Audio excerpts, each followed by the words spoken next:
A very warm welcome. This is to Richard Inman and myself, Bon. So we're going to be just talking. Richard Inman comes from a very different background and a very different place from myself. So we're just going to have a talk about what's going on. But I believe we have a lot of similar views, although we come from a very different place. We have very similar views on a lot of subjects. So how are you, Richard? Tell me all about yourself. I'm good. I'm good, Bon, and you're very welcome to the channel. It's the first time on, hopefully first of many, as I say with all my guests, and they always only ever come on once. No, I'm only joking. No, it's great to have you. And just for my viewers, Bon is from the south of Ireland, and she is an Irish patriot. I think I'll be right in saying who is very, very concerned about issues surrounding mass immigration, Islam, and globalism. Would that be fair to for an introduction for you, Bon? Or do you want to say more? No, absolutely. All those and all the issues with the COVID, everything at the moment, the destruction with the Irish government and their complete pushing this whole global agenda on the Irish people and taking advantage of the naivety of sometimes of the Irish people by pushing these referendums, and they don't really know what they're giving up, and like with the abortion, with everything, they're just pushing this whole global vision on them, and it's just a mess at the moment. And Dublin's a mess. That's my city and where I'm from. And they've just pushed this. They've never asked us, did we want this? And there's areas now in Dublin where there's no go. It's very, very dangerous. And again, that's happened so quickly. I think the thing that's really absolutely astounded me is how quickly that's happened. I mean, I'm not in Dublin very often, but when I go to Dublin, I notice there's a massive change, literally probably in the space of about 10 years. And we've seen it in London. We've seen it in cities right the way up and down the spine of England, where things have just changed so dramatically and so quickly. And you've got to ask yourself, why are they changing this? What's the reason? I think the reason is to break identity. It's to break national identity and then impose false identity. So over the top of that, would you agree with that, Mon? Absolutely. The Irish government is now talking about, and I've talked about with a few people about this 32 New Ireland. So basically they're going to give a border poll and they're going to ask Irish people, would you be interested in a 32?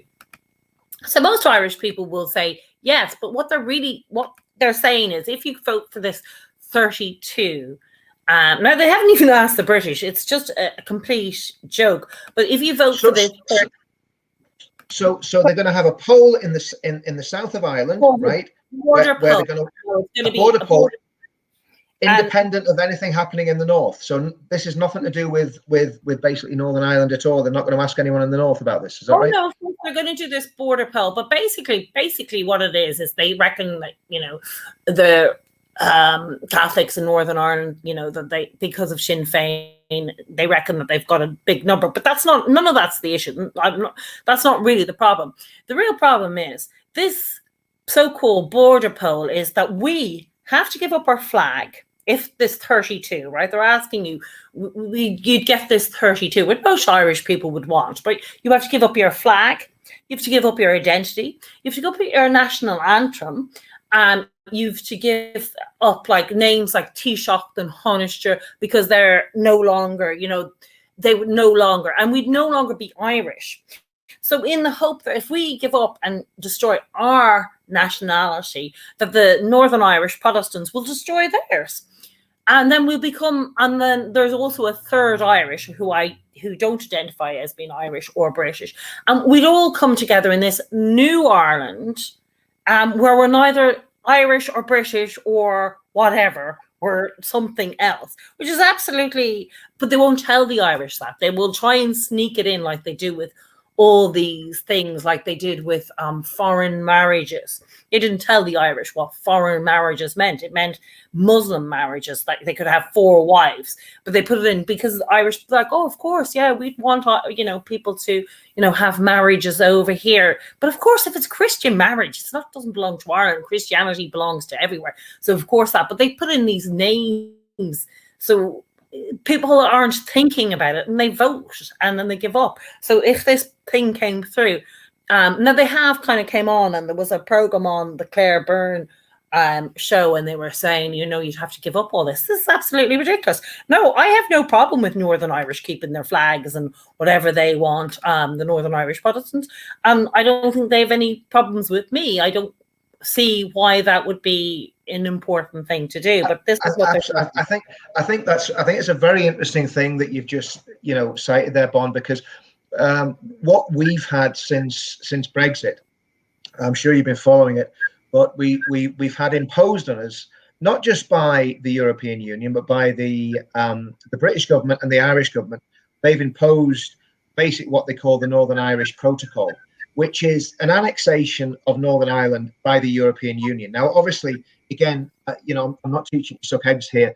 You're well aware that basically Ireland has lost its sovereignty to the European Union anyway, just as the United Kingdom had, and every other country that's in the EU. And after Brexit, because some foolish unionist politicians lobbied against Brexit during the referendum, there was a fairly sizable majority against Brexit in Northern Ireland. Now, I do believe that's changing, and hopefully it'll change even more as time goes on. But what in their infinite wisdom, the British, the Irish, and the EU decided to do, without consulting the people of Northern Ireland, they decided to just hive Northern Ireland off and leave us in the customs union, leave us under EU rules and regulations. So to all intents and purposes, we are now, all of us, and this is where we can actually find common ground with Irish patriots, we are all of us now under the control of the unelected, unaccountable commissioners of the European Union. So that's happened without a without any sort of referendum. And when we voted for Brexit, we didn't vote just for England to leave and to lose Scotland and lose Northern Ireland. It was literally a nationwide vote. So now Northern Ireland, I'm not exaggerating, it's like an absolute tinderbox at the minute. I've lived here for 30 years, and again, you know, a lot of your viewers may not appreciate this, but I came here as a British soldier. I'm very proud of my country, and I'm very proud of having served as a British soldier. What I found in the last few years is an increasing number of Irish patriots who are finding common ground and common cause with Northern Irish loyalists and British patriots, because we all see that's what's happening here. It's not, and what the state are doing and the European Union doing, and the progressive political parties like the Alliance, SDLP, and Sinn Féin in the north, and I guess Fine Gael, Fianna Fáil, Sinn Féin in the south, is pushing a progressive Marxist globalist agenda to strip us all of identity. This is what these people are about. And anybody that speaks up against it is called a fascist, far right. And I've seen footage, I'm sure you've seen it yourself, of Sinn Féin boot boys running around and attacking Irish patriots, kicking their tables over when they're trying to protest, calling them Nazis, calling them scum. So this is happening, and I think the fact that we're awake to it, and we can, you know, and I said this to a friend I've got who was actually in Sinn Féin and was forced out of Sinn Féin because of his views. We can park the issues of a border poll and of a united Ireland until such time as we can discuss them. I'm a unionist. I'll always be a unionist. I never want to be in a united Ireland. And I'm sure you're the same. You're a nationalist, and you'd love to have a united Ireland. But the reality. That I'd like a united Ireland, absolutely, like most Irish people. But I will not give up my national identity for a united Ireland. I'd prefer, but I would like to see Ireland and United Kingdom under an umbrella together. That's you know something, that you took the words right out of my mouth. That's exactly what I was going to say. You see, one of the things that a lot of people are realizing is that there's a lot more binds together. Someone from Dublin, someone from Belfast, someone from Liverpool, someone from Middlesbrough, someone even from London. There's a lot more binds us together than tears us apart. And obviously I'm including the Scottish and the Welsh in that as well. We've a lot more in common. And what these fake, and these parties, Sinn Féin, the SNP, Plaid Cymru, the SLP, they are fake nationalist parties because they don't really believe in true nationalism, because true nationalism would have nothing to do with the European Union project. True nationalism would have nothing to do with passing legislation that's going to kill thousands of unborn children. And I think that's what we really need to drill down on, the fact that these people are pulling the biggest con trick that has ever been pulled on the Scottish and the Irish electorate, with these crazy leave the UK, in Scotland's case, referendums, and obviously this idea of a new island or an agreed island that the progressives and the Marxists and the globalists are actually pushing. And the new island is not going to be an island at all. It's going to be a vassal state of the European Union, and that's what we've got to get. We've got to get through to people. Thankfully, the British, the UK voted to leave the European Union. They stood up and said, "We're out." And what I would love to see people in the south of Ireland who are Irish patriots doing exactly the same thing and having an Irish exit from the European Union and getting, because you guys are not free. You guys are under the yoke of the European Union, and now we in the north in Northern Ireland are under the yoke of the European Union as well. And I think explaining all this to a lot of people is complicated because, like you say, people do not think beyond what's on TV tonight or tomorrow night. And I don't mean that in a patronizing way, but there's a lot of people aren't literally paying attention to what's happening. And I guess you've been paying attention, I've been paying attention, and a lot of other people. And we need to get this position where we're working together to save our national identities, because I have absolutely no problem with somebody being Irish and being proud to be Irish. And most Irish patriots I speak to say exactly the same. They actually respect the fact that I'm not pretending I'm something I'm not. I'm a proud Brit, who loves the Union Jack and loves my country and loves the Union, and I always will. And it's finding that accommodation outside of these structures that have been set up literally to destroy both our nations. And that's where I think we find the common ground. Yeah, absolutely. I find it hilarious, like Sinn Féin and, or particularly they're like, get the Brits out, but everybody else in. It's like Muslim rapists in, and people from world tour countries in, who are dangerous to our people. But the British, we've had a common ground for more than 800 years. We've been under some sort of togetherness, and you can't just split that, not with trade, not with anything, or history. We've more history than with anything else, and you can't split that, and the EU know that, and so does the Irish government. That is why they're using Northern Ireland, and they're using it to try and attack the British, so that the British will, in some sort of weird view that they have in their little crazy world, that the British will go, oh, you know what, we're being very, upset here, we might as well rejoin the EU. It's like, why they think this is going to work? It's like the same as when they tried to stop the vaccines. I'm not into vaccines, but the way they've decided that it wouldn't go to Britain and they'd stop it. And actually, in fairness to the Irish government, they did realise that was a bad thing to do, and they did kind of speak out and say you can't actually do that. And that was the only time, because our government is completely EU puppets. They're actually just spokespeople for the EU. They're nothing to do with Ireland. Absolutely. And I mean, what's happened with the protocol, and Leo Varadkar, I call him Leo the Lioness of the Liffey. And Leo the Lioness of the Liffey has basically totally destabilized Northern Ireland by his actions and by his words. When he ran to the EU and said there's going to be bombs on the border, and immediately Boris caved in, and Boris has done the same thing. But it's not just the Taoiseach, it's the British Prime Minister as well. They both managed to destabilize Northern Ireland. That had a lot of problems. There was a lot of issues that we weren't happy with the Sinn Féin agenda. And again, we could talk about that all night. But we could have probably stomached a lot of what was happening until this literally a border was put down the Irish Sea between Great Britain and Northern Ireland. That's never been there, and that is down to the British government and the Irish government imposing something on people. That you see, kind of interesting. He was never actually voted in. He was put into place because he's half Indian and because he's gay. Globalists love all that sort of thing. Yeah. So he was put into place. He was never voted in. In fact, he got the lowest points a Taoiseach has ever received in Ireland. He was not, well, but he was put into place by the globalists, like what they do. And he's kind of interesting because his parents met in the UK. His father was an English Indian who was a doctor there. And the first part of their marriage, I think their kids were born there. Leo apparently wasn't born there. Some people say he was. I don't know, but apparently he was born in Ireland. But his brothers and sisters were born in the UK and are still in the UK, and they all have British passports. They all identify as actually British, which is kind of strange.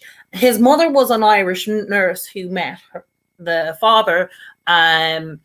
Who was Indian, but he'd lived most of his life in the UK. So that's where he comes about. So he's very much strong links, and he very much disagreed with the UK leaving. So he did everything in his power to. Yeah, I've lost you there, Bon. Yeah, I'll just keep talking there until you come back in. For some reason, Bon's dropped out. Stop that. I lost you there a little bit, Bon. I lost you for a few seconds there. So if you could just carry on what you were saying there. I don't know where you lost. I was just explaining. Leo was actually his father was Indian, but he'd lived most of his life in England. He's a doctor, an Indian doctor, and his mother was an Irish nurse who met in the UK, in London, I think, in England. And all his brothers and sisters were born in the UK, and all his nephews and nieces identify as British or English, and they don't identify as Irish because they've never lived in Ireland. Leo apparently was born in Ireland. I don't know. Some people say he wasn't, but he very much hated the idea of Britain leaving and did everything in his power to try. Yeah, Bon's dropped out again there. What I'll do, I'll just keep on talking until Bon comes back in. But yeah, you dropped out again there, Bon, for a little while. But I think we kind of get the gist of that Varadkar, and he wasn't voted in. Wasn't voted in. He was basically put there as an EU puppet, and he did everything in his power, along with Juncker and Barnier, to stop the UK actually leaving. I mean, this is when you think about this is an absolutely criminal act that the Irish government have perpetrated on Britain, on Northern Ireland, and against the peace process. Because I'm not kidding. The instability up here. I've lived here 30 years. I went through the Troubles as a soldier. This is as bad as it's ever been in terms of tension, because it's like a pressure cooker that's been left on the hob too long, and it is just the lid's ready to completely blow off. And that can be put completely at the feet of Leo Varadkar. Sinn Féin and Simon Coveney is another one. Who's been involved with this, and Barnier, the whole stinking lot of them have managed to destabilize a process that, yes, was in trouble, but probably would have struggled on, and maybe there'd have been some sort of a resolution. Now, I'm hoping that this backfires so massively on the EU that people in the south of Ireland actually look at the EU. I mean, it must be starting after they triggered Article 16 and tried to ban vaccines coming across the border.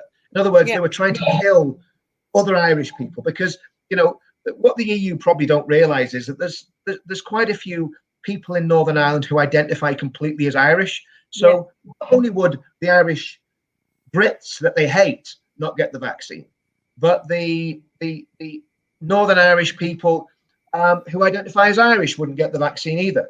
So when the EU did that, and they actually tried to ban vaccines coming across the border. Now, I'm not going to go into the COVID thing tonight, because I nearly lost my channel over that a few weeks ago. So I'm not even going to mention the C word. But when that happened, they were quite happy to just throw the people of Northern Ireland under the bus. And it was only when the Irish government went, hold on a minute, you're absolutely destroying the EU's reputation in Ireland here, that they backtracked and backed off and suddenly decided it wasn't such a great idea. But I mean, I'll tell you a story actually, Don, because this will interest you. It was on the Ulster News tonight. There was a little girl was getting for, I think it was for a birthday present, something like that. She was getting some ponies or a pony sent across from England for this kid that's big into, I don't know, whatever kids do with ponies, I suppose, jumping over hedges and that sort of stuff.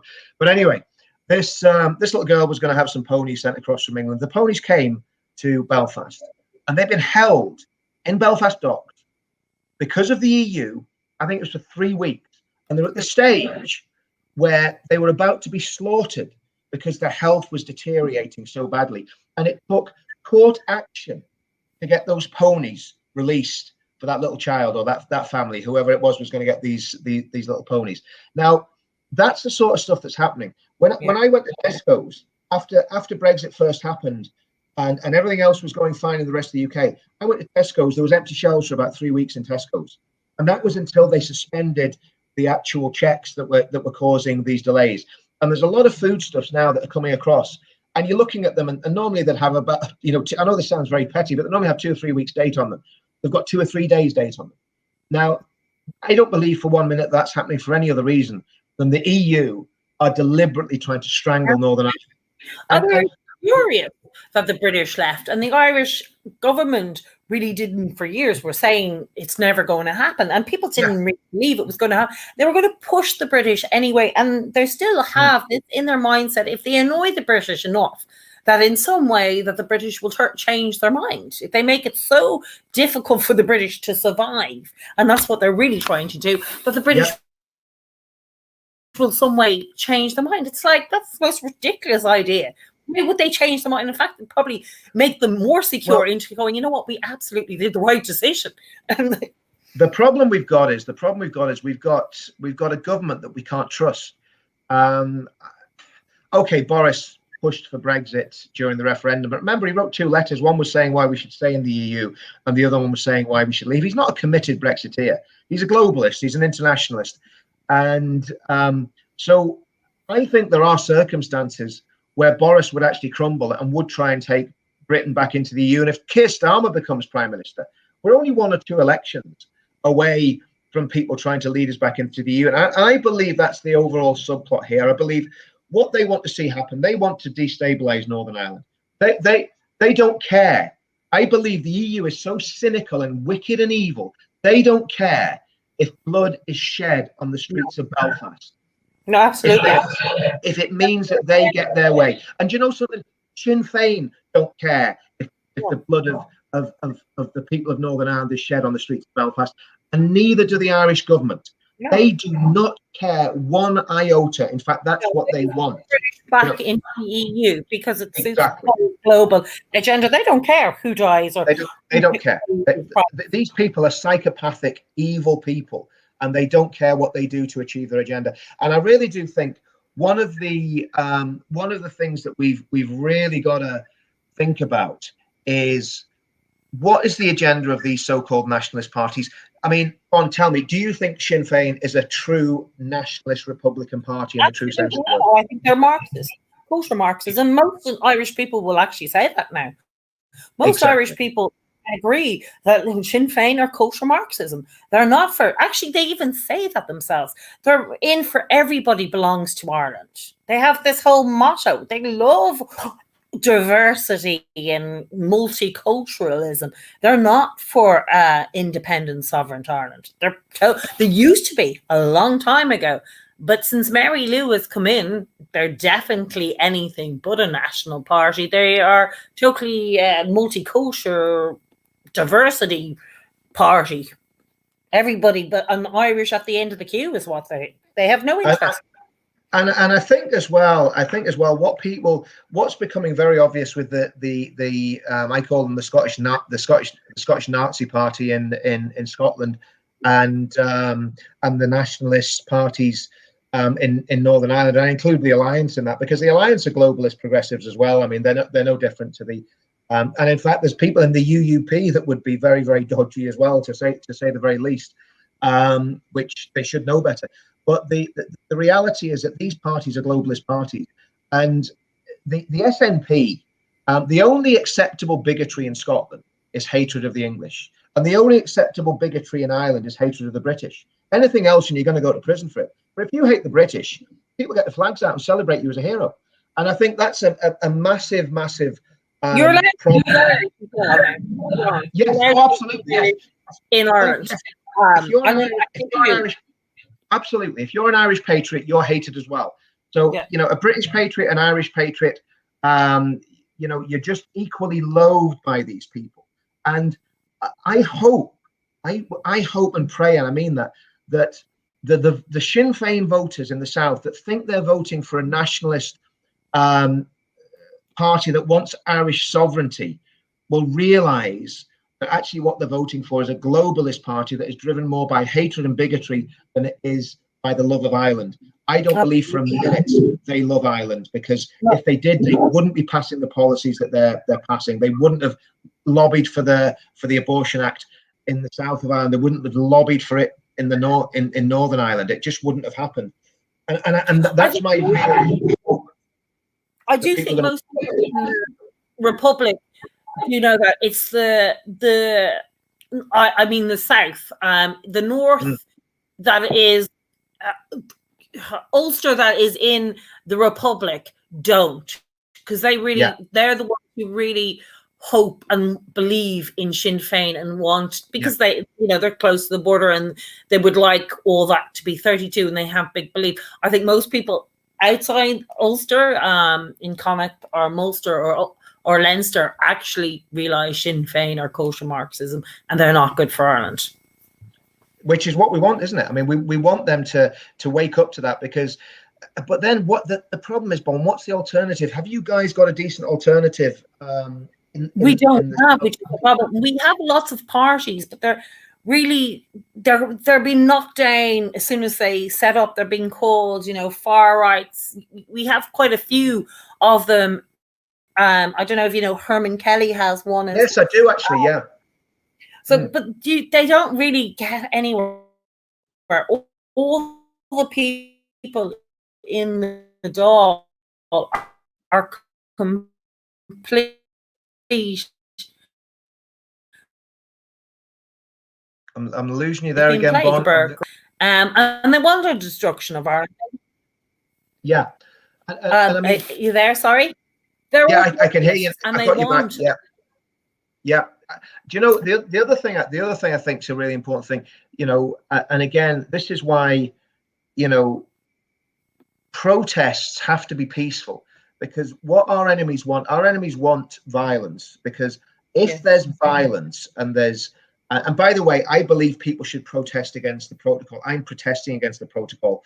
I was outside Downing Street the day Boris got elected with a big banner, "Get the EU out of Ulster." You know, I've been protesting against the protocol since 2019. So I'm for protest against the protocol. But I think what's vital is that the protests are peaceful, because what the globalists want, they want violent protests, because if they have violent protests, then they can come in with the boot boys of the state.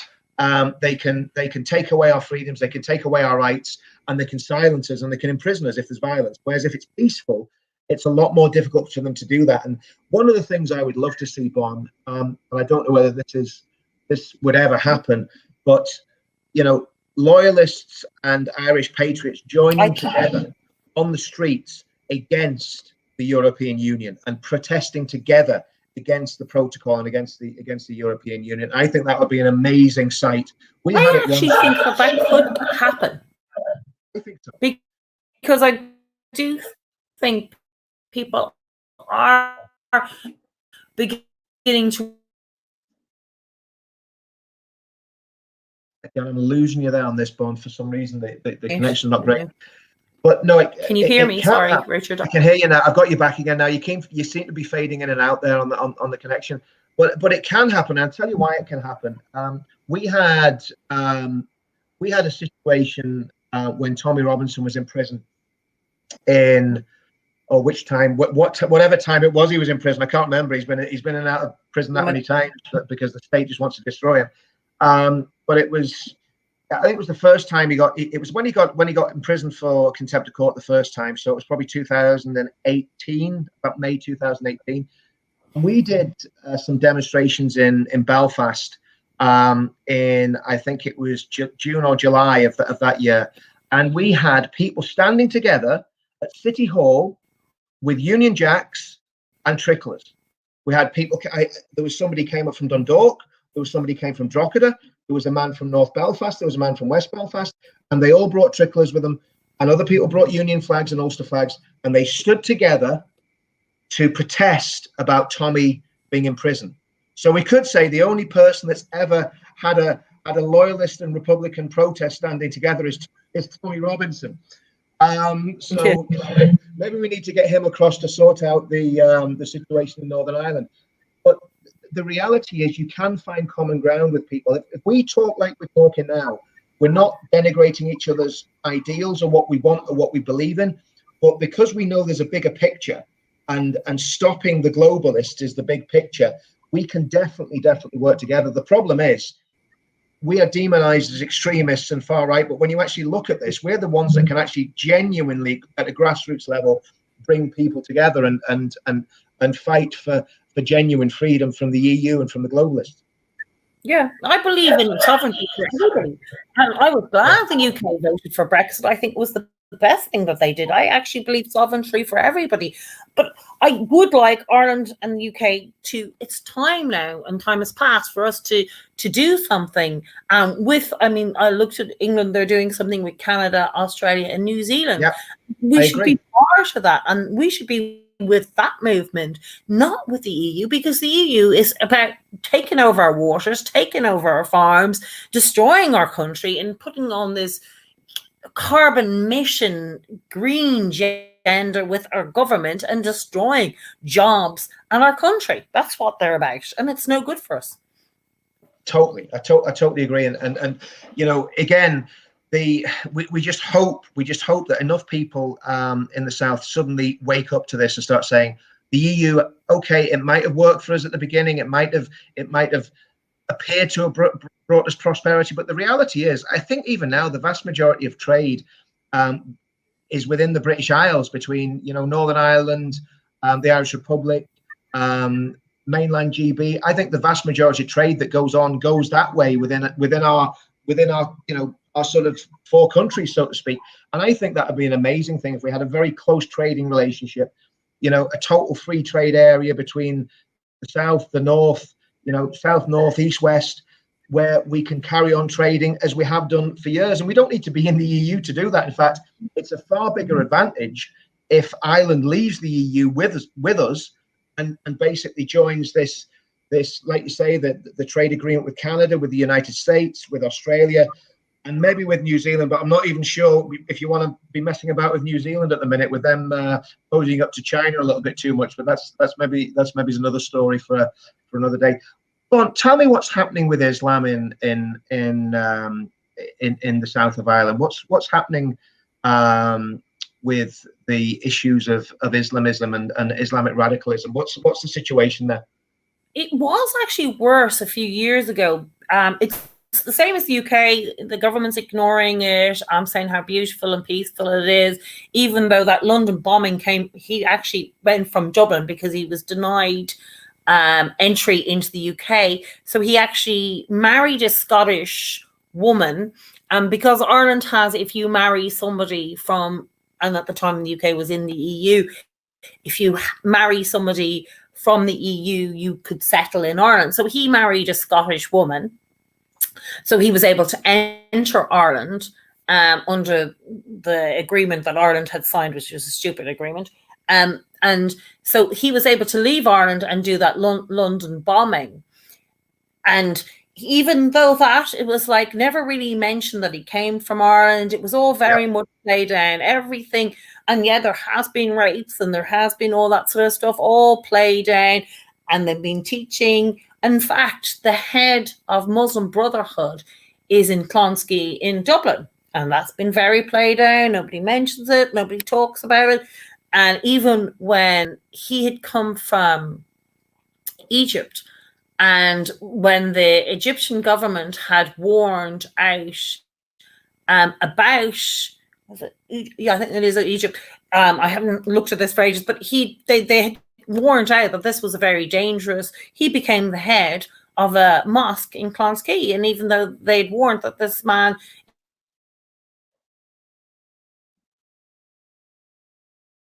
is an extrovert a few years ago. He goes back over. I'm pretty sure it's Egypt. Look this up. But he goes back over and a terrorist organised, and he wants this for Ireland and all this sort of thing. And the Irish government sent him over and demands that that they release him and give him back into Ireland. It's yes, that's crazy right. stuff. Yes, it was. And you just scratch your head and wonder. And again, you see this very much with the sort of, again, the globalist agenda of Sinn Féin as well, where they're lobbying for the rights of the Palestinians. And I was talking to someone the other day, and they said all they're seeing. I think it was my friend that used to be in Sinn Féin. He was saying all they're seeing at the moment from Sinn Féin and from the so-called progressive parties is basically arguing about Palestinians and stuff that's happening in the Middle East, and they're going, this has nothing to do with Ireland. Like, I mean, it's into that. Particularly in the Republic. In fact, you'd see sometimes even bloody Palestinian flags flying around. And it just got to a point where it's like, you people don't even know where Palestine is. This is absolutely ridiculous. And it was sold, it's so like Ireland. No, it's not. There's nothing like Ireland. This is ridiculous. And, that's how people started to, I suppose, think Islam's such a beautiful, friendly religion, even though they're raping all the kids in the UK and bombing everywhere. Oh no, it's still so lovely because of Palestine, and Palestine somehow has been sold as like Ireland, and Israel for some reason has been sold like the UK. And because of Northern Ireland, they had taken their side of Northern Ireland as well. Right. We had exactly the same thing. We had, years ago, we had Israeli flags being flown in loyalist areas and Palestinian flags being flown in Republican areas. And again, it was kind of quite amusing because the sad thing is that the people fled Belfast as a result of the troubles, because they were basically intimidated out to a large extent by Republicans.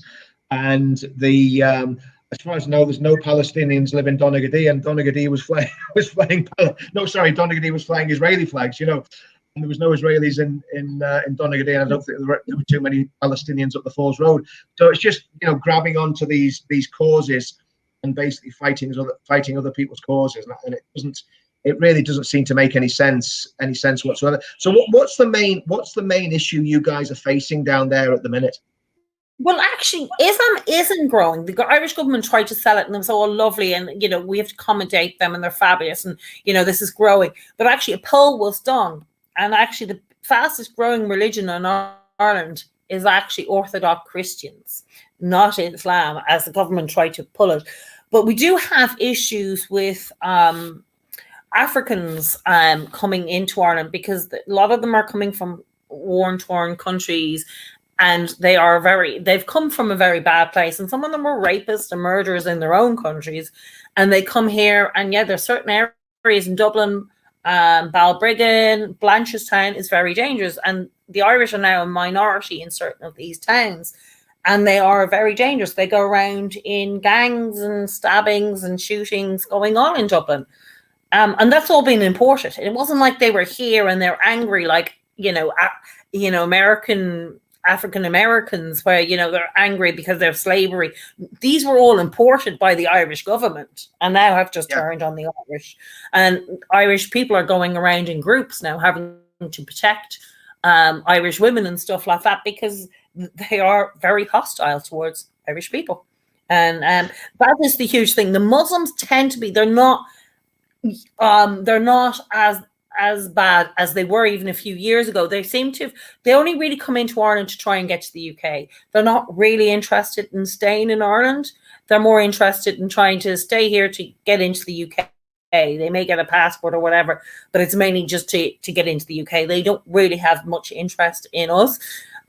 We find the same Africans that destroyed South Africa, the Marxists who, you know, saying that the Irish owe the black community because we benefited off slavery, we owe them something, and all yeah, I mean, this sort of thing. find No, that absolutely. I have I a lot find of that absolutely. I find that absolutely bizarre. I find that incredible that they say that because of slavery that people in Ireland and people in Northern Ireland owe African countries some sort of reparation. I mean, both Northern Ireland and Southern Ireland in the 1800s, obviously we had the famine and absolute grinding poverty throughout the whole country. So it's ludicrous to say that normal people whose fathers and grandfathers worked in the most appalling conditions in the shipyards, in factories, lived in, you know, terrible conditions in Belfast. I'm sure Dublin was something very similar in the 1800s. That we owe anything to anybody. I mean, you know, I'd say most of us now, we're not part of we've never been part of the elite. We've just been, you know, blessed to live in this time in history where our parents worked hard, our grandparents worked hard, fought the war, and basically we're living off the back of those fruits to a certain extent, and living a very prosperous life because of it. And so are basically the immigrants that come to our country. I mean, this is one of the things I find bizarre about the Black Lives Matter movement, particularly. And I want to say, you know, I've you know, when I was in the army, I served with lads from Somalia. I served with lads from the West Indies. Obviously, they were brought up in England, so they were British, you know, British Africans, British black people, and they didn't have this issue that so many of this new generation, this militant generation, have today. But actually, funny you should say that. Funny you should say that, because I was having a conversation with actually an Irish girl. I've lost you again, Bon.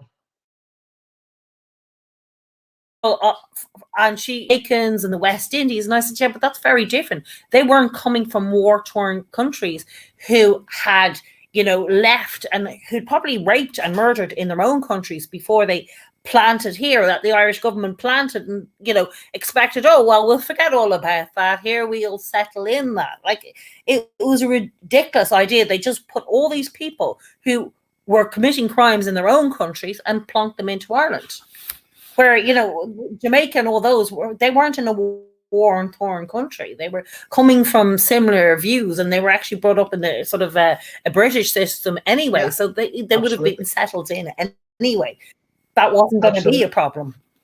One of the interesting things as well is, Bon, whenever I spent some time in Sierra Leone in the early 2000s, and I spoke to a lot of people in Sierra Leone about what it was like when Sierra Leone was under British control, which was right the way up until I think the mid 1960s, maybe even the late 60s. And obviously, it takes a while for a country to disentangle itself from control of a superpower, which obviously Britain would have been in the 1800s.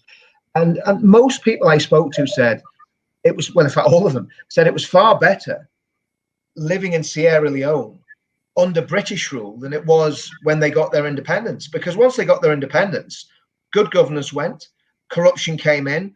The country's basically handed over to the most violent individuals who can create the biggest militia and the biggest army. And that's the story of you know, the big story is that how evil the British Empire was. But what was far worse than anything happened in the British Empire was what happened when we left, when these countries left the British Empire and basically were left to their own devices. There was no proper plan put in place. And so many of those countries in Africa ended up in absolute slaughtering matches. When India and Pakistan were partitioned, I think millions of people died in the conflict between India and Pakistan, as those two countries, you know, one went to be almost an Islamic republic, and obviously to a great extent India became a Hindu state. So the reality is that there are problems when you have tribes coming together and rubbing against each other, and those tribes are heavily armed. There are going to be problems. And now what you've got in Ireland is you're actually reaping somebody else's whirlwind, because they've been involved in wars in the Congo, Somalia, wherever it is. They've been absolutely brutalized. They've lived their lives in horrendous poverty and horrendous violence, and you put them into Dublin, and they expect everybody to behave. I don't know, like what do they call that little guy that's the president, Michael Higgins, just like a little quiet old man that doesn't really do too much, think too much, or say too much. It's not going to happen, is it? No, of course not. And it was a ridiculous idea that we should do this. And even, again, with all these wars, they took, even with the Islamic wars in Syria and stuff, they took the Muslims out. They didn't take the Christians out. They took out the people who were committing the crimes into Ireland. And again, they were expecting, this will settle down, as if, by putting them in a different place, they'll suddenly integrate and it'll all go away. They'll forget about their murdering, raping days, and, they'll settle in and there won't be any danger to the Irish because they're in a new environment. So therefore, that'll make them all very different. A ridiculous idea. And very dangerous, and not a thought to the Irish people when they decided it, and they didn't care. And any Irish person who talked out about this was racist. And, they shoot them down. It's like, you're just a racist because, God love these people. They've come from war-torn areas in you remember when the Irish had the famine, people had to take us in. The difference is the Irish people were starving. They weren't going around raping and murdering, and we weren't asking them to we weren't going into Islamic countries and forcing Christianity on them. So it's all very different, but they like all this narrative that we owe the world something because of the famine, because we suffered, we owe other people that are suffering something. It's ridiculous. It's complete nonsense. It's absolute complete nonsense. And the reality is that what we've got, I mean, I don't know what it's like in Ireland, but what we've got in the UK with this group, Black Lives Matter, I mean, they are. Do you have any Black Lives Matter in Yes, we do, unfortunately. Yeah, I mean, they are extreme left-wing Marxists, and what they're doing is they're radicalizing a generation of young black people. Like I say, this black nationalism, unless it was kept very, very quiet, did not exist in when I was growing up. We had a big problem. I'll be honest with you. We had a big problem when I was growing up in the town where I came from with Pakistani Muslims. Massive problem of non-integration, of gangs, of drug dealing, of rape, about the grooming gangs, and very, very violent and aggressive behaviour from a lot of Pakistani men in Muslim in Middlesbrough in the 80s, and obviously I left in the mid 80s and joined the army. But that was a really, really big problem. We had serious sort of gang warfare between everybody, between the Indians, the Jamaicans, the Somalis. Everybody was against the Pakistani Muslims. That was just the way it was, and that's not a racist thing to say. That's just a statement of fact of what was happening in Middlesbrough in the mid 1980s. And then obviously so I've been aware of what's happening with Islam in the UK since I was like 14, 15 years old, because I was standing toe to toe fighting these people, literally fighting for our lives, because they would attack you in the street, they would pull a knife on you in the street, and they wouldn't attack you in ones, they'd attack you in twos and threes. So I've been very aware of that, but we did not have a problem with black people. They were our friends. They drank with us, they socialized with us. We served together in the military. We partied together. They were coming from lovely areas. They were not lovely, but they were coming from Jamaica, and Jamaicans are gorgeous people. And West Indies, they're all lovely people. So of course you weren't going to have a problem with that. To be fair, there were some guys from Somalia, and obviously, I mean, looking back, they were maybe from a Muslim background. I genuinely don't know, but I served with guys from Somalia, and they were great. So it wasn't just West Indies. I mean, it was just, there didn't seem to be this. It's really racism, to be honest with you. There is a lot of black against white racism. It's as simple as that. It's got to be called out, because that's what it is. When you hear people like Kahindi Andrews, the high priest of race baiting in England, when he talks about the psychosis of whiteness, you know, and here I can't remember the woman's name. There's a black woman that she's a commentator, and she was talking to somebody on one of these talk shows, and she just turned around and says, "You don't have an opinion because you're the wrong color." Can you imagine if you or I said that about a black person? We'd be in prison, you know, and it would be the wrong thing to say. And it was exactly the same with the Pakistani community. People don't realize the Pakistani community is very, very racist. In the early 2000s, they murdered a little lad, a 15-year-old boy. I don't know if you ever heard about this one. 15-year-old boy in Scotland. There'd been some gang rivalry between a Pakistani gang and a white gang, and one of the Pakistani guys had got a beating. And in revenge, this Pakistani gang grabbed Chris Donald off the street into a car, drove him round for 2 hours. They tortured him. Now, I'm not sure if this is true, but I heard they castrated him. They stabbed him multiple times. They beat him, and they set him on fire and left him. Well, actually, they didn't leave him to die. They murdered him, but they burnt him while he was alive. He was a 15-year-old boy who was going to his mate's house to play computer games. Now, how many people in the UK or Ireland have heard of Chris Donald? No, Nobody's heard of Chris Donald. We've all heard of Stephen Lawrence. Today's Stephen Lawrence Day, and I'm saying, when are we going to have Chris Donald Day? When are we going to celebrate the life of this little boy?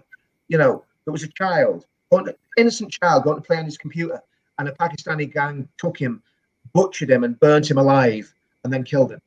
You know, he was left. I think they found his underpants in one part of the street where he's left his socks in another part and his trainer in another part. That's all the clothing that was left on him by the time they finished him and killing him. Absolutely madness. No, like we never really heard of anything that was happening in the UK with the Muslims. It was only a recent thing when I think the media did kind of start pulling out about the grooming gangs. And at this stage, they were already importing them into Ireland, because they really only started these huge imports since the EU into Ireland. And then, I suppose that Clonskeagh Mosque was always there, and that gives fatwas to all over Europe. That's right. I mean, it's the head, isn't it? Yeah. Yeah. And it's madness that it's in Ireland, and they're allowed, they have even their schools, and it's Wahhabism schools, and that's allowed in Ireland. That's fine. They can have their own schools, where our schools all have to be multicultural, diversity, and, you know, every gender, whatever gender you are, whenever you decide to be a new gender, that's fine. We all have to put up with all this crap that the government throws at us. But no, don't talk about Muslims. They're allowed to have all their sexist views, have all their apartheid, gender apartheid ways about them, and no one can talk about them. Well, that's the whole thing, Bon. And I mean, people have got to realize, and again, to your listeners in Ireland, they've got to realize that Islam is a supremacist political system that masquerades as a religion. Muslims see anyone who is not a Muslim as a kafir, basically as somebody that is below them. They see women as worth literally half, you know, what a man's worth. So, and then of course they have the idea of the right hand possession, which is basically in war, if you win a war and you basically dominate a geographical area, you can take any woman you want from the indigenous population as your right hand possession. And then we put those three ideologies together. You put the idea of the kafir or the infidel, you put the idea of the woman being inferior, you put the idea of the right hand possession, and then you put the idea of the lovely little Aisha, the 6-year-old child bride who was raped by Muhammad when she was 9. Put those things all together, and then people wonder, where did they get all this idea about grooming from? Well, they get it straight from their scripture. They get it straight from their tradition. And I've been doing a lot of research with Tommy and people working with Tommy into grooming gangs in various different areas. And the propensity of this, the amount of this that's happening in English towns and cities is far, far worse than anybody has been led to believe. I mean, there was one town that we were looking at, and I think there was 1,000 or 1,200 Muslim males in this town between the age of 20 and 65, and our research and research from various different inquiries found that around 300 of those men were involved in the systematic rape of little girls. Now that's that we know about. So out of a population of 1,000, 1,200 Pakistani men, I think it was well over 30% of them were definitely involved in the rape of children.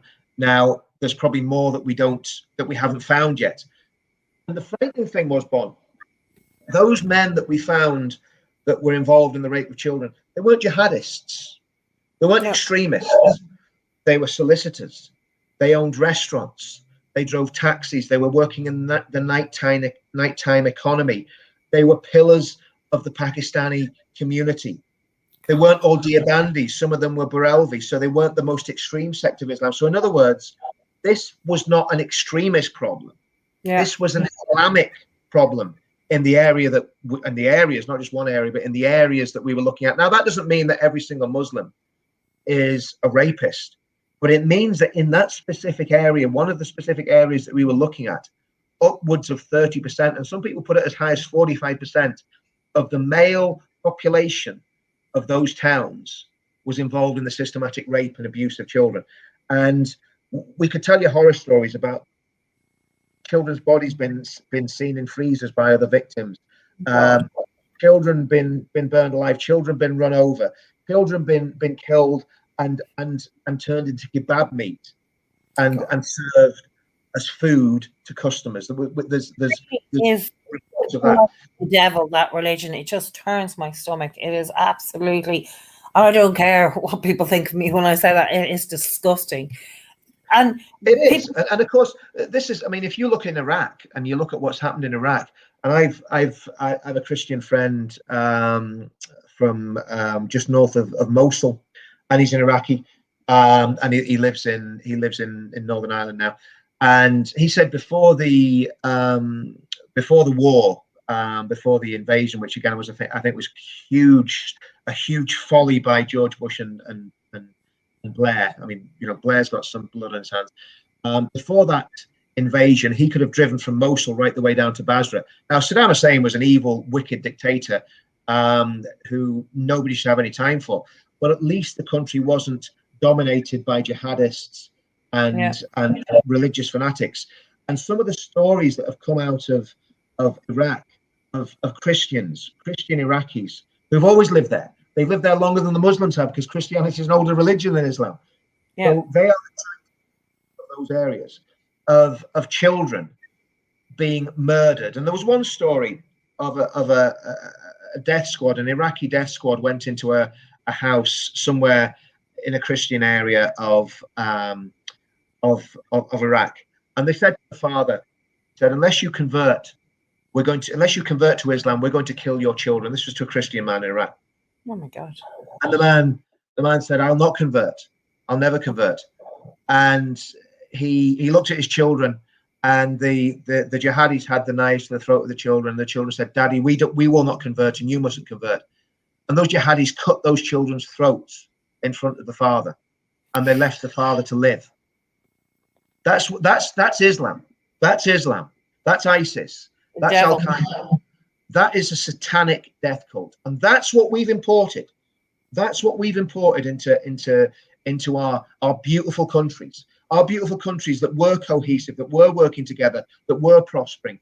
That's what our governments, and that's what the powers that be have pushed upon Ireland, they've pushed upon England, they've pushed upon Scotland, and anybody that says anything about it, look at Tommy Robinson, what they've done to Tommy. You're shouted down as a racist and a bigot and a hate monger. And that's what Ireland's got coming to it. Oh, and the other thing you've got to stand up for it is like it was trying to be when Pegida came about. They were trying to come into Ireland at one point, and Sinn Féin. It was obviously Sinn Féin because they got on the stand and they beat the guy up who was trying to bring it in. Eastern Europeans who were against Islam because they made their lives in Ireland, and you can look at footage of that. scary, and they go around, beat them all up. And then Sinn Féin takes the stage and go, racist, and they're going to be racist, and, you know, the Islam is fantastic. And they absolutely screaming at the Irish people walking along in O'Connell Street. It was just like, what? And that was my wake-up call to Sinn Féin or kosher Marxism. They've no interest in whether the Irish people are attacked by Islam. They don't care about the Irish people. They want this Islam into Ireland. I agree 100%, and I think Sinn Féin has the same sort of cultish mentality as Islam. And again, it's not everybody that identifies themselves as a Republican or a nationalist. I mean, I've friends from exactly. And taken over, absolutely. I mean, I consider myself a Republican, as in, you know, that's where I'm from, and that's, you know, my belief is in the Republic. Yeah. In a real republic, not the republic that we're living in now, that is not independent, that it has no sovereignty. We're just a puppet little state in the EU. I do not agree with that. That is not what the people of my ancestors died and fought for, was to be in another union, which we might as well have stayed with the British rather than this ridiculous union. It has nothing to do with us and doing anything good, ruining our waters, taking our farms. Why would we fight and die, our generations fight and die to join another union? And it doesn't make any sense at all. They should just stay. I mean, this is the whole thing. And again, it was done by stealth, and it wasn't done by domination or by violence. It was done by political intrigue and stealth. But you see, what will happen is the violence will come, because if we don't submit to the European Union and their diktats, they have their own little thugs that they can deploy, because they'll use Antifa, they'll use Sinn Féin boot boys to terrify people and rough people up. And believe you me, what we're doing, and I'm not saying this to sort of give us any false credit, but what you're doing, Bon, and what we're doing as this movement is actually brave, and I'll tell you why. Because everybody's against us. The United States president hates us. You know, the British government hates us. Yeah. You know, the progressive parties throughout Europe hate us. The European Union hates us. The Muslims hate us. Black Lives Matter hate us. Everybody hates us. But as the old Millwall fans said, Bon, we don't care. Yeah. We'll keep doing it anyway, you know. But absolutely. No, absolutely, we've got to, you know. So I think all these things, you know, it's about warning Ireland about what happened to the UK. And, you know, we've talked about what, you know, how, I mean, to be honest with you, the problems in Ireland are quite solvable. We just need to get rid of the Euro fanatics. If the Euro fanatics party would clear off, I think, I'll be honest with you, I do believe that Unionist, Loyalists and Nationalists could sit down together if we got rid of these progressive Euro fanatics and actually sort things out. I genuinely believe that. Do you know Ireland voted the first time it was called Nice? Yeah. Right. And they gave Irish a vote, and they said because of our constitution, you have to ask the Irish, because any union in our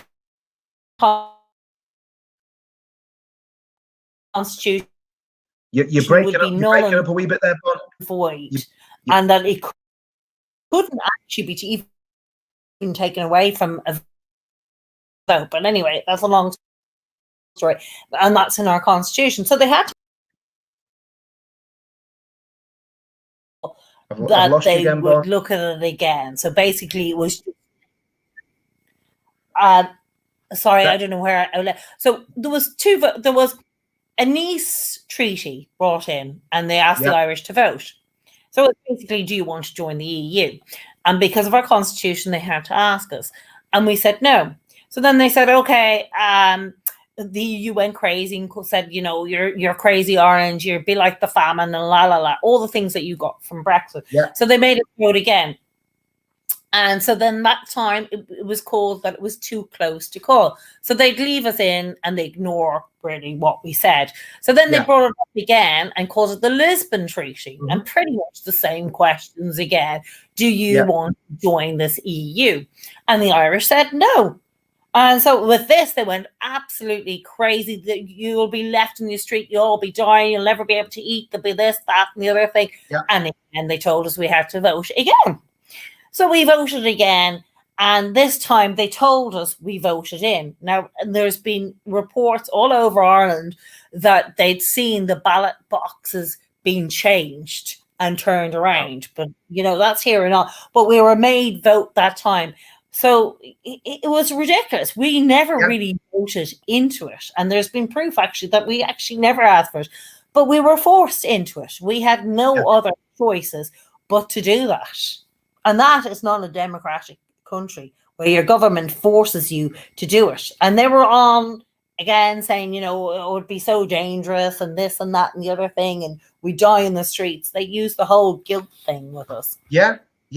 And they did exactly the same with us. And you know what it is, Bon, as well? It's the traitors in your own midst that allow that to happen.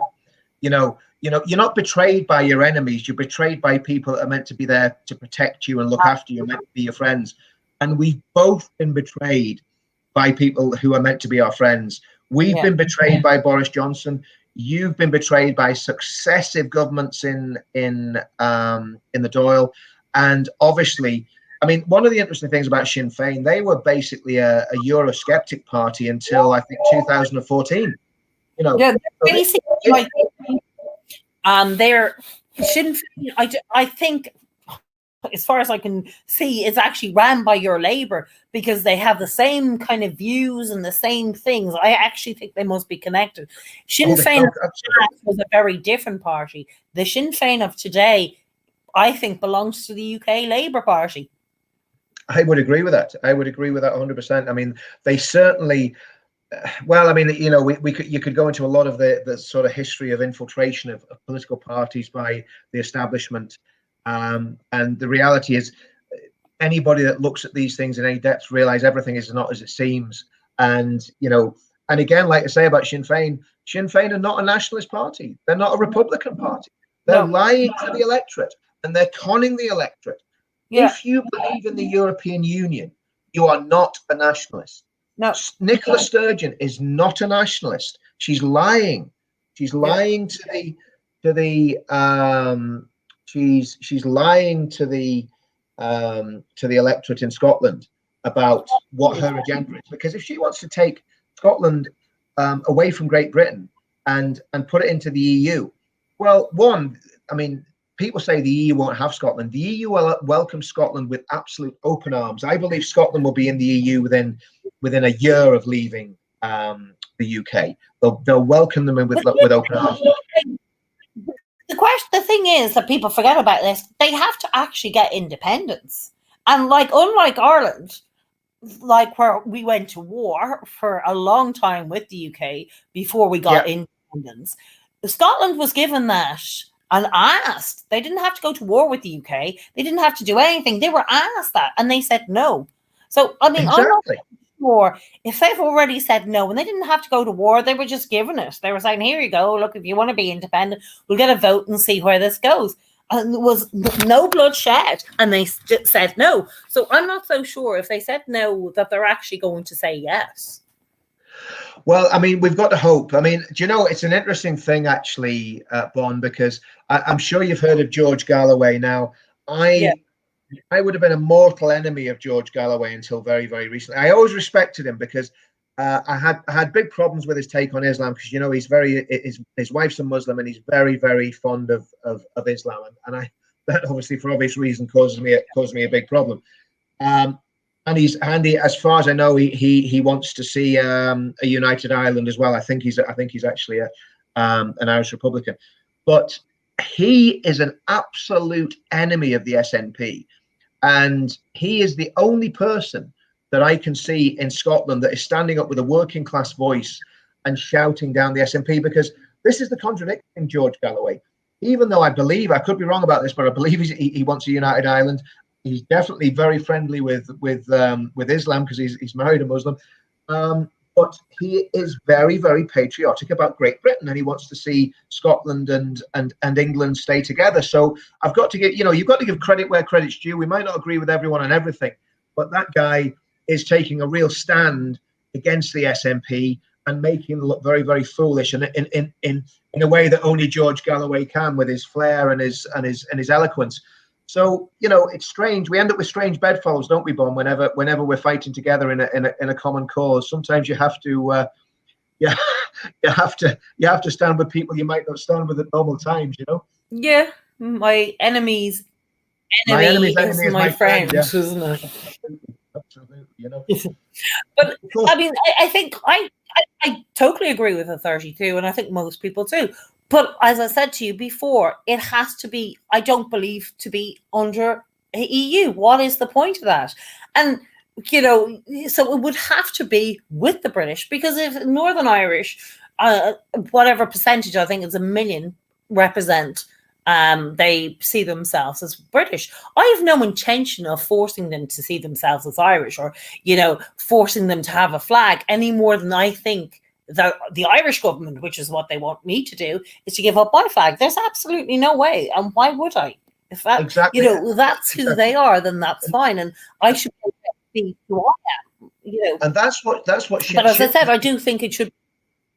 That's exactly the same discussion I had with Aidan last time I spoke to Aidan. I said, look, I'm a unionist. I believe passionately in the union. You know, my friends spilt their blood, you know, basically at the hands of the IRA. So, you know, we've all got skin in the game in this. But the reality is, what Sinn Féin are wanting is not what they say they're wanting, because they don't want. And what they want to do, they want to destroy British culture, dominate the British in Northern Ireland, and humiliate them, so that they break the back of that you know, that Britishness and that resistance. And again, I believe they want to do the same with true Irish nationalists in the Republic as well, so that they destroy your identity, and simultaneously they destroy British identity as well. Well, it's not going to happen. I mean, but the problem is, it's the chaos that ensues from them doing that.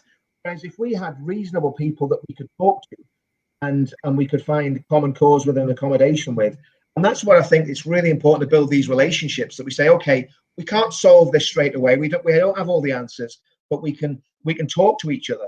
Whereas what Sinn Féin and the progressives and the you know, the Irish government are doing is, they're really at the minute, this protocol, you've no idea, this protocol is so dangerous. This protocol could plunge us into a civil war, and I'm not exaggerating. That's how dangerous it is. And we've got to do everything we can in our power to try and keep people protesting peacefully and keep things calm. But we're in a very dangerous situation in Northern Ireland at the minute. And Sinn Féin, the Irish government, the EU, and Boris are responsible. Anything that happens, it's on them, because they're the ones that have basically caused all this. Well, I think, you see, all of them, except for wants them to be back in the EU, and they don't care. As we said before, they will do anything to force that on. And if a thorn in the side is Northern Ireland, they will use Northern Ireland and use Ireland. I mean, the only reason why Ireland got into the EU was on the back of the UK, because of trade. Originally the EEC weren't, in 1975, I think it was, they weren't taking the Irish. They had no interest in the Irish. We were so small, and there was no, but they took us on the back of because the UK had joined, then they accepted us. But, you know, and that's the truth. They had no interest, and even they only had any interest in Ireland was in some way they thought they could use us to keep the British in. Their main interest was the British, was never really us, and they just used us to keep. And I don't know if you've seen. And then when that didn't work, the only thing that they have a hold on is Northern Ireland. So they're going to use that in the last drop of hope to try and break the British into rejoining the EU, and that's their only interest. They don't care what happens with Ireland. They don't. The 32, whether Northern Irish, they don't care. It's, you know, they're going to use their last hand, try and break the British into going back into the EU, and that's their only interest. Absolutely. I don't know if you've seen the footage, Bon, that's been floating about up here in Northern Ireland, and it's footage of Michel Barnier secretly filmed saying, "We will use Ireland to attack the British. That's what he says. We will use words to that effect. I'm misquoting him slightly, but that's the gist of what he's saying. And he does say literally, he says we will use Ireland. I can't remember what he said after that, but that was the gist, to basically hold us and use Ireland as leverage against the British and the British position. And that's what he said. I mean, can you imagine if an English you're breaking up there. Yeah, I was saying Barnier said that we will use Ireland. That's what he said. Can you hear me, Bon? Okay, can you hear me now? And that's what they're doing. That's absolutely what they're doing. Yeah, so these are all things that we're very aware of and we're up against, and these are things where I think we can stand together. Like I say, we've got some very dangerous days ahead of us, and I will be continuing to protest against the protocol on every occasion and every way that I can. And I think if we can get rid of the protocol, we may then be in a situation where we can actually save the rest of Ireland from the EU. Because if we get rid of the protocol and Northern Ireland prospers, and that people do well in Northern Ireland and business does well, then I believe people in the South will look, and it must have happened a bit over the vaccine thing. I mean, I know obviously a lot of people don't probably believe the vaccine's a good idea, and I don't want to go into that tonight. But when you look at the way the EU's rolled out the vaccine compared with the UK, we may well be out of lockdown and out of all this nonsense well before the EU, because because we managed to act as an independent country, and obviously if we can act like that in lots of other ways, we're going to be in a pretty good position. And I'm hoping that Ireland will come out of the EU when they see the UK make a success of coming out of the EU, and that's why the EU is doing everything in their power to basically stop us doing that. Yeah. But the problem is, Ireland only has EU puppets, and they're hiding behind the EU because and that's what they're doing. They're literally hiding. They'll kind of push it out. But when the EU did, as you said, the vaccine, the Irish government did realise that was a very dangerous move, and they backed off. But what they are doing, and Leo is stirring, along with Sinn Féin, this 32, because they know that's going to. They haven't even discussed it with the British government. They're just, we'll do this border poll, right? But you have to give up your identity, and that's all the dangerous thing. But they haven't actually discussed it even with the British government. I'd never heard of it. I'd never heard of it until tonight, Bon. It was when you said it, I was absolutely gobsmacked. And when are they planning on having this poll? This border poll? When are they planning on doing it? Well, Sinn Féin are pushing for it as soon as possible, that they'd have this border poll. And it's funny thing is, like, it's such a ridiculous thing, because they're like, oh, we'll have this border poll. So then we get the poll and say everybody votes for 32. Now, I've explained what it really means is that we give up our identity, but say everybody votes for 32. And they go, oh, we'll just go to the British government. There you go. Everybody wants a 32. So, you're going to hand that over. Like, it's just crazy, but it's not. They know that this is not a reality. They know that most people will see that, will understand, I think, that we're giving up our nationality and we refuse to do that. But the main thing is to stir the pot, keep stirring the pot, and that is very dangerous. And that's what Sinn Féin want to do, is to keep stirring this pot to try and put pressure on the British. So in some sort of weird ideal that the British will change their mind and go, oh, you know what, we'll actually, there's too much pressure here, we'll actually change your mind about Brexit and we'll rejoin. I mean, that's it. I think that's right. Idea. I think that's absolutely right, and that, when you think about that, it's frightening that that these people are so psychopathic that they happily play with people's lives, and the reality is that if a border poll was forced upon Northern Ireland against the will of the people of Northern Ireland, which it would be, I think the vast majority of people don't want a border poll.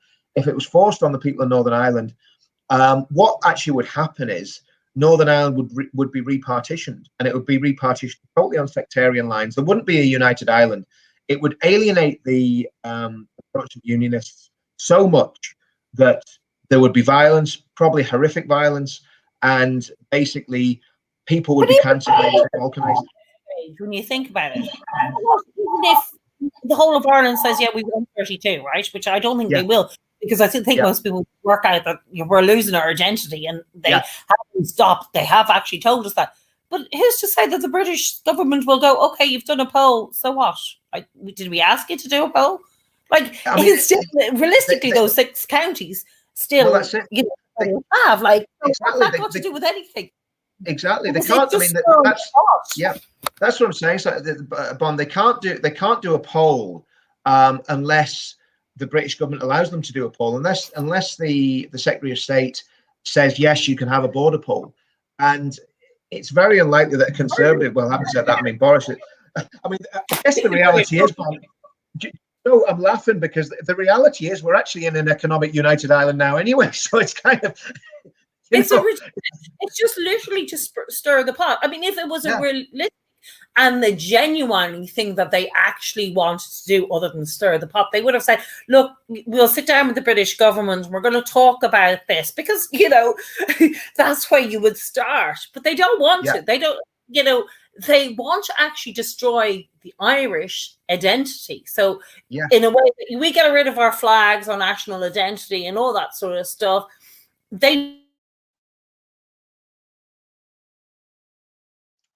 I've lost you there again, Bon. Well, I mean, I don't know if you can hear me. Yeah, you're kind of fading in out there a bit, Bon.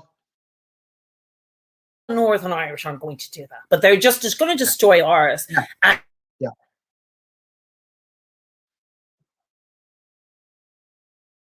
I've lost you there, and upset all the Northern Irish, and see where that leads us. It's ridiculous. Yeah, absolutely. I mean, it's, you know, it's basically, you know, when you think about what's happening, the concept's absolutely frightening, that they would literally put a gun to the head of the people of Northern Ireland from both sides and say, we're quite happy if you tear each other apart. It means we can bring the UK. I said that right away when we got Brexit. I says the next battle is going to be to save the Union and save the UK. And because obviously, while we were in the European Union, it didn't matter about saving the Union because we didn't have any sovereignty anyway. So the argument was completely immaterial. But once we left, you know, I realized that once we left the European Union, that we basically we had to then fight the next battle, which was keeping the UK together and keeping Scotland in and keeping Wales in and keeping Northern Ireland in. And that's, you know, that's a massive battle that we're facing now, and I believe the EU's behind it to a great extent. I believe these parties, these left-wing parties, are very much. You're gone again. Yeah, I can. Can you hear me, Bon? Hello.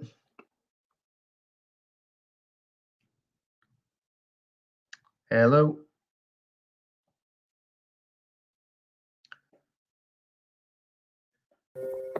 Hello. Hello. Sorry, I missed. I know the line's pretty bad. Do you know what? Maybe we'll call it a day there, and we'll come back and do this again if we can get a slightly better connection. I mean, I think we did very well there. Where we did to. If we just end the broadcast, guys. Thanks everyone for watching. I've really enjoyed chatting to Bon for the last hour. Gosh, it's an hour and a half nearly. I'd say, well, I mean, that's what happens when you've got two people that have kissed the Blarney Stone. Actually, you know. But yes, it's been great. So let's just call it a day there, and we'll try and get another chat when we've got a really good connection, because there's a lot of other stuff I do want to talk about. But I think we covered quite a lot of ground there, to be quite honest with you. Fantastic. Thank you so much, Richard. Brilliant. Thank you. Forward to doing this, if we can continue on maybe once a week or something like that. It'd be great just to kind of get this, because we do need to all kind of come together and start talking about this, because we come from completely different parts, and you know, it's interesting for both of us because we have similar views, even though we come from really very different worlds in the way that, you know, where we would have seen our identities and all that sort of stuff. Yeah, we do, but it's like I said when we were talking, we haven't touched on this, and we probably need to touch on this next time we chat, but there is this idea of common identity. that the British, the Irish, the Scottish, the Welsh, the English, we are basically brothers, sisters, and cousins, and uncles and aunts. We're all related. We're all intertwined, and that's something that we need to really tease out and celebrate, and see how that works, and how that can basically smooth these troubled waters that the globalists and the Euro fanatics are trying to plunge us into, because there is a common identity, and I think that's absolutely vital that we talk about that. Bon, where can people find you? Where can my viewers find you on the internet? What's your handle? Are you on YouTube, or where do you? I'm on Facebook. Yeah. I don't really do YouTube. I probably should do, but I do Facebook. I have Alistrina station. My name is alistrina.com. So I have an Alistrina. I do Spotify. So what I will do is I'll send you all my programs, and then you can put them up. I'll actually bring you into a group as well, so we share all our informations, and everybody has their own station, and it's kind of like we put all of the stuff out. So I kind of have a station where I share every. Sure. Yeah. Again, I'm losing you there, Bon. What we'll do, just for my viewers, what I'm going to do when we finish Ireland, the stream, obviously. Yeah, when we finish the stream. Yeah, I've lost you again there, different kind of, and everybody. When we finish the stream, what I'll do, I'll basically put all your handles in the description, so that all the followers can basically find you and see where you are, and basically we can we can basically get people connected, because I think that's the vital thing, getting people connected right the way across the whole system. Can you hear me? Hello?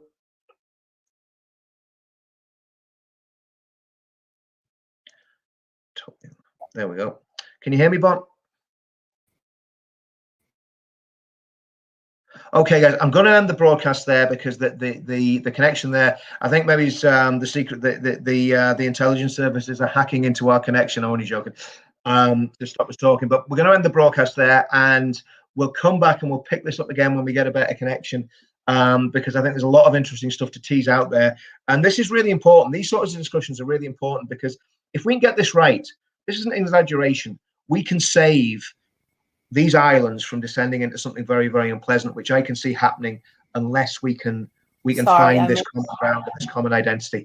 No, I was just saying that what I'll do, I'll phone you when I get offline here, Bon, because obviously I want to chat to you just a little bit more. But I'm going to end the broadcast there, and we'll come back in another day and do a little bit more of this stuff. Guys, thanks for watching. Share this feed. Again, I know there's been a few technical difficulties, but there's a lot of good stuff in here. Share this feed. Let's get this stuff out there, and let's let people understand that yeah, we can really do a lot if we work together, a lot more than if we're tearing each other apart. Okay, see you all soon.